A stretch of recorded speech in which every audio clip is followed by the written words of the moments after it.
My next guest is Dr. Paige Tucker, and she too is with Carolina Bays ENT Audiology, and she is an audiologist. And it's great to have you here, Paige. I want to start out with the kids and go to the adults, okay? Let's start with kids by saying to parents, what would they notice if their baby or youngster was having a hearing problem? A couple of things that you'll notice, of course, is they will turn up the volume. You may think they're ignoring you, and they're actually not ignoring you when you're calling them from another room because they may not hear you. With infants, you will one of the first things that you'll see is that they're very visual. Children with hearing impairment, it's amazing how they immediately start to compensate as soon as birth. That they will watch your lips, they'll watch your eyes, because that's what they communicate with. School level, sometimes you may even see it as a behavioral problem in the classroom due to fluid or something to that regard, where the teacher says, well, they just don't pay attention to what I'm saying. Well, sometimes it is selective hearing, and that aspect of it we can't cure, but it's always advisable to go ahead and get a hearing test done no matter what the age. If you have any concern or family history of hearing loss, never hurts to get it tested. Do they test in the schools now? They do test in the school system. I think it's at kindergarten level. It's the first time that they test many times, and of course when they do fail, they immediately refer to us to make sure that either it's a permanent loss or it was just the child wasn't paying attention to that day or whatever, but it is something that they do. So I guess if parents are concerned that their children are having a hearing issue, the sooner they have them tested, the better, so that they don't miss out on learning and obviously the things that are going on around them. Absolutely, because every day that a child has a hearing loss, whether it be permanent or non-permanent, they're missing out on that day of conversation. They're missing out on social cues as well as communication skills and things like that. So it's always advisable to go ahead and get their hearing tested first. It's got to be great dealing with kids though when they come into your office. I bet you love working with them. Absolutely, it is a true joy. Now let's move along a little bit to the middle-aged group. At what point should people start having regular hearing checkups? Generally, many of the groups are saying now that you should start a baseline at 40 years of age. If you have a family history or something of that regard, a sibling, parents, anything like that, of course we would recommend prior to that. It's a 10-minute painless test just to go ahead and make sure you know where your baseline is. How about when you finally realize you are having problems? Oh my goodness, we know lots of people like that. They don't want to admit it, but all of a sudden they realize they're just not hearing like they used to and need that first hearing aid.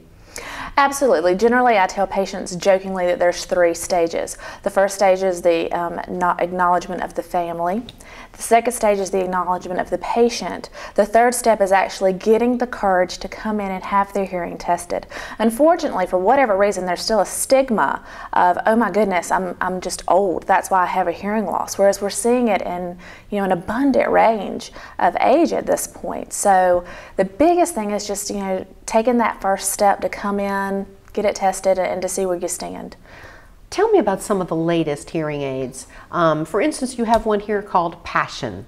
I love that name. Whoever creates the names of hearing aids should be a genius. But what they're looking at now is the hearing aid companies know that hearing loss is so much more prevalent now. So what not only they're doing is taking the advantage of the advanced in technology, but they're also looking at the size. So we generally have hearing aids that are no bigger than that now, that fit slightly behind the ear with a very tiny tube going down that you don't even see the hearing aid. And the reason that they look at this is that nobody wants to come in and say, I have a hearing loss. People come in and say, I want to hear better.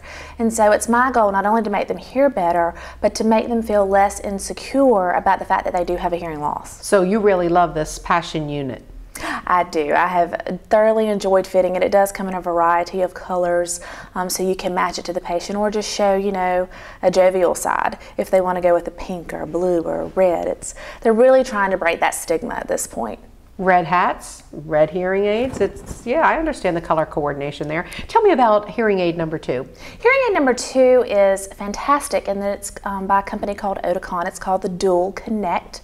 They have come out with a remote control that connects to different units in your home, maybe your home phone, your cell phone, in the car, the television, things like this. So you can actually be connected to everything without ever taking your hearing aids out and with not having to change programs and things like that to make it obvious that you have a hearing loss. You can even use them in the car and have whoever's riding with you or driving holding a microphone, and you can speak to that person, and it's a one-on-one situation. The person speaking to you can still hear the road noise, can still be aware of what's going on around them, but then they can also enjoy having a conversation with you. So it's very nice. It's amazing what they've done with the technology. Anything else you want to mention pertaining to hot off the press information pertaining to audiology, Paige? The only thing that I would like to say is that please give it a chance. Hearing loss in adults can lead to depression, it can lead to becoming more reclusive and things like that. And the whole point of communication is connecting to the people that are around you. And if a little tiny hearing aid can do that, it's a drop in the bucket to actually losing the people that you love. Well, that was well said. It was beautifully set up, put chills through me. Thank you so much, Dr. Paige Tucker. Thank you so much for having us today. Thank you for being with us. Carolina Bays ENT and Audiology, affiliated with Conway Medical Center.